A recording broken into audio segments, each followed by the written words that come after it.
Halo, assalamualaikum teman-teman di Lovers sekalian. Apa kabar kalian nih? Aku harap kalian semua baik-baik aja ya. Udah lama banget aku nggak ngupload video. Dan untuk di video kali ini aku mau ngelanjutin alur cerita di rilis Ertugrul episode 17 part 1. Tapi sebelum itu jangan lupa untuk di like, komen, subscribe, dan juga share ya. Oke deh, mari kita saksikan videonya. Di awal episode diperlihatkan Ertugrul sudah tidak sadarkan diri tergeletak di tanah. Namun terlihat Turgut tetap bersikeras untuk menjalankan misinya. Ia pun mengeluarkan belati Ertugrul dan ingin menancapkannya di tubuh Ertugrul. Namun dari kejauhan terdengar suara kuda berdatangan. Ketika Bamsi, Doan, dan Afsin Bey sampai di lokasi, terlihat Turgut bersandiwara ikut tergeletak tak sadarkan diri di dekat Ertugrul. Melihat itu, Bamsi dan Doan terlihat marah dan menyalahkan pasukan Templar karena membuat Turgut dan Ertugrul seperti itu. Afsin Bey yang memeriksa keadaan Ertugrul mengatakan bahwa Ertugrul masih hidup. Begitu juga dengan Bamsi yang memeriksa keadaan Turgut mengatakan bahwa Turgut masih hidup. Afsin Bey mengatakan Ertugrul terluka cukup parah, sedangkan Bamsi tidak menemukan luka di tubuh Turgut. Bamsi pun meminta Doan untuk membantunya memeriksa keadaan Turgut. Doan yang memeriksa keadaan Turgut juga tidak bisa menemukan lukanya. Ketika Doan sedang lengah tak melihat ke arah Turgut, Turgut memukul kepala Doan dengan sebongkah batu yang cukup besar, membuat Doan terjatuh kehilangan kesadarannya. Turgut pun bangkit dan perlahan menghampiri Ertugrul yang dikelilingi Bamsi dan Afsin Bey. Ketika Afsin Bey menoleh ke arah Turgut menyadari kedatangannya, Turgut melempar batu itu ke kepala Afsin Bey dan menusuk belati ke Bamsi. Bamsi yang tidak mengerti mengapa Turgut melakukan itu, ia bertanya, "Saudaraku Turgut, apa kau baik-baik saja? Kau telah melakukan ini pada Ertugrul Bey." Lalu Bamsi mencabut belati yang menusuknya dari tangan Turgut dan memukul tangan Turgut sehingga belati itu pun terjatuh. Mereka pun saling menyerang satu sama lain. Bamsi yang mulai marah dengan apa yang dilakukan Turgut, ia berteriak, "Saudaraku Turgut, katakan bukan kau yang melakukan ini." Bamsi pun bangun hendak mengambil pedangnya, lalu tiba-tiba datang sekelompok pasukan Templar yang dipimpin oleh Titus datang. Dan ternyata Gundoldu juga datang bersama dengan kesatria suku Kai lainnya. Mereka pun saling menyerang satu sama lain. Ketika perang sedang berlangsung, Titus memanggil Turgut, lalu Turgut dan Titus pergi melarikan diri dari sana. Setelah kepergian Turgut, Doan dan Afsin Bey pun sadarkan diri. Gundoldu yang sedang menyerang pasukan Templar, ia melihat ke arah Ertugrul berada. Dengan muka yang tampak sedih dan panik, ia berlari menghampiri adiknya itu. Dengan panik, ia berusaha memanggil Ertugrul dan memeriksa keadaannya. Dan di perkemahan suku Kai, seorang komandan bersama dengan beberapa prajuritnya datang untuk menemui Sulamasya. Salah satu ksatria yang menjaga tenda utama masuk ke dalam tenda memberikan informasi pada Sulamasya bahwa komandan Sultan Alaidin datang ingin bertemu dengan dirinya. Sulamasya pun mempersilahkannya masuk. Lalu ksatria itu keluar tenda dan memberitahu komandan itu bahwa Sulamasya sudah menunggunya. Ketika komandan itu masuk, Sulamasya tersenyum kepadanya, lalu menyambutnya dengan pelukan hangat.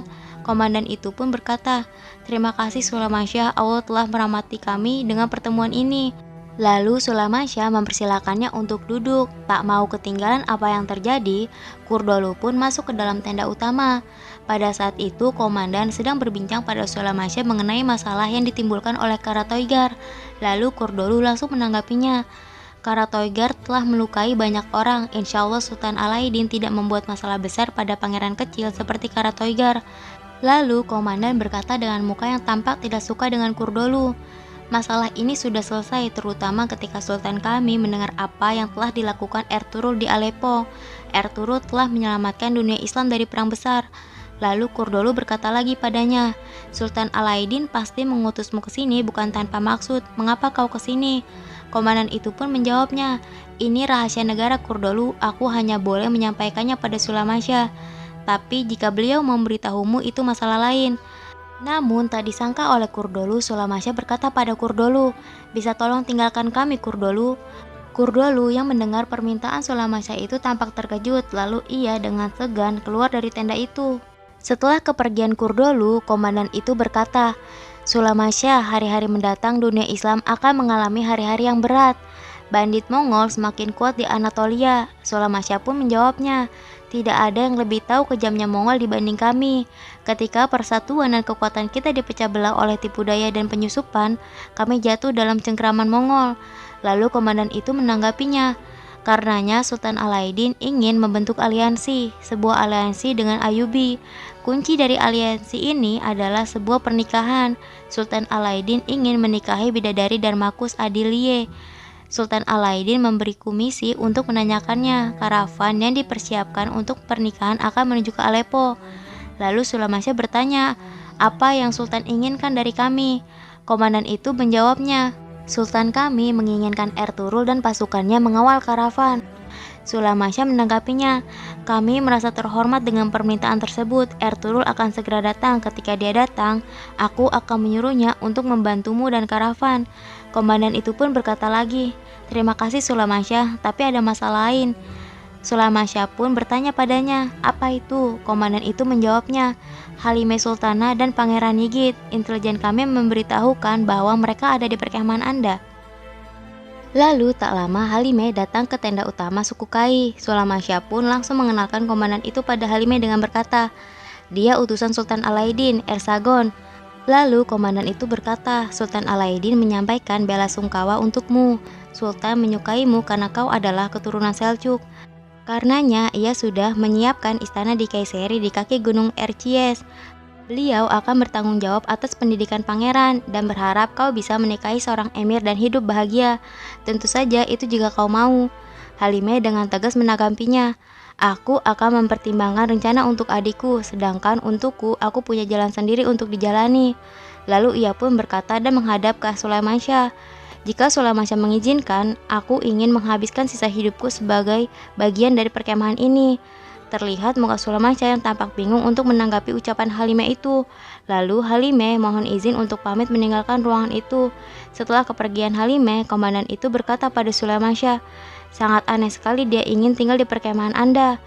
Aku pikir dia tidak menyadari betapa berharganya yang akan kami berikan padanya.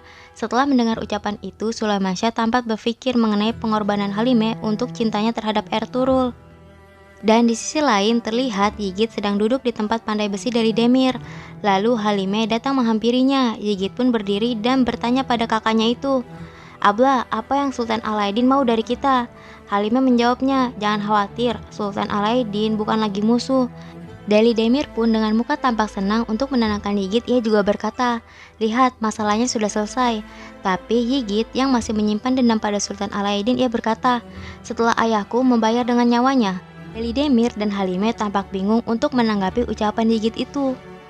Lalu tak lama terdengar bunyi genderang pertanda kedatangan seseorang di perkemahan suku Kai.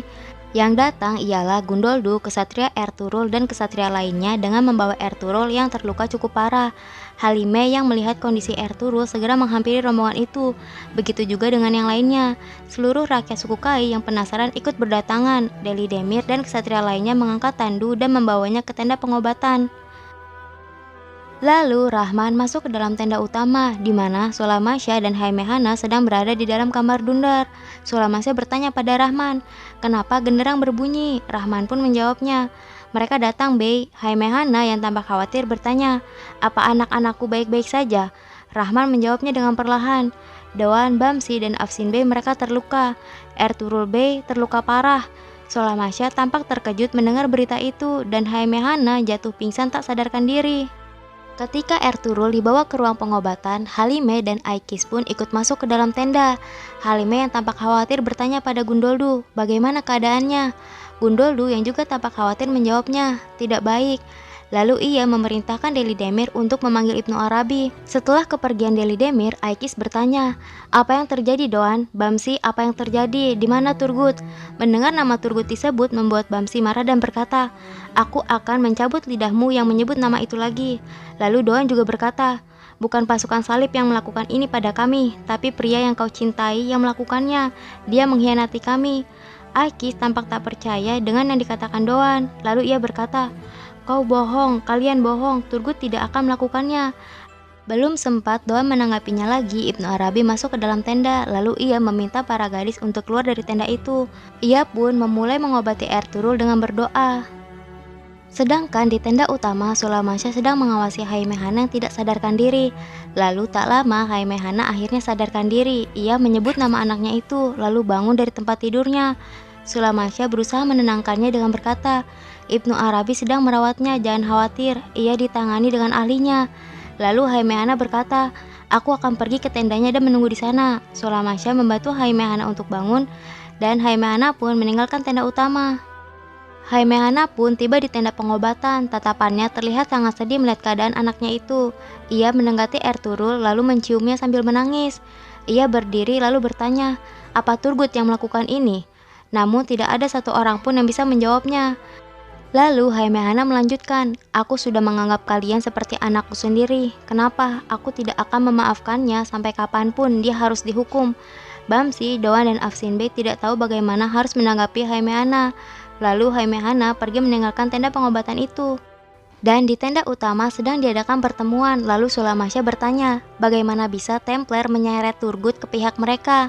Deli Demir menjawabnya, mereka adalah musuh paling licik yang pernah kita temui. Mereka tidak akan mendatangi medan perang. Mereka akan selalu membuat perangkap dan menyusup di antara kita. Lalu Sulamasya berkata lagi, kita harus hancurkan kastil mereka. Lalu salah satu bey berkata, rakyat tidak mau perang, bey. Lalu Gundolu berkata, kita tidak bisa menghancurkan kastil, tapi kita bisa menyerang balik dengan tipu daya mereka. Sulamasya menanggapi ucapan Gundolu, tidak perlu menjadi licik dan bermain kotor Gundolu. Sedikit keberanian dan kecerdasan sudah cukup, dan tentu keimanan. Tapi Kurdolu yang memiliki rencana untuk menjadikan Gundolu sebagai kepala suku, ia berkata, alhamdulillah Allah menjadikan kita orang beriman yang menghidupkan jiwa kita dan hati kita. Kita akan mempercayai kecerdasan Gundolu yang memiliki jiwa kepemimpinan. Mari dengarkan dia agar kita bisa mengambil pelajaran. Lalu Gundolu menanggapinya dan menjelaskan rencananya. Terima kasih Paman, apa yang ingin aku sampaikan adalah kita harus mempersatukan Seljuk dan Al-Ayyubi. Jika kita membantu mereka bersatu, maka kita akan bisa menghancurkan kastil dengan bantuan mereka. Hanya dengan begitu penyerangan kita ke kastil bisa berhasil. Sulamasya pun akhirnya menyetujui rencana Gundolu dengan tersenyum bangga padanya. Apakah rencana Gundolu akan berhasil dan bagaimana keadaan Ertugrul? Mari kita saksikan di video selanjutnya. Thank you for watching. Wassalamualaikum.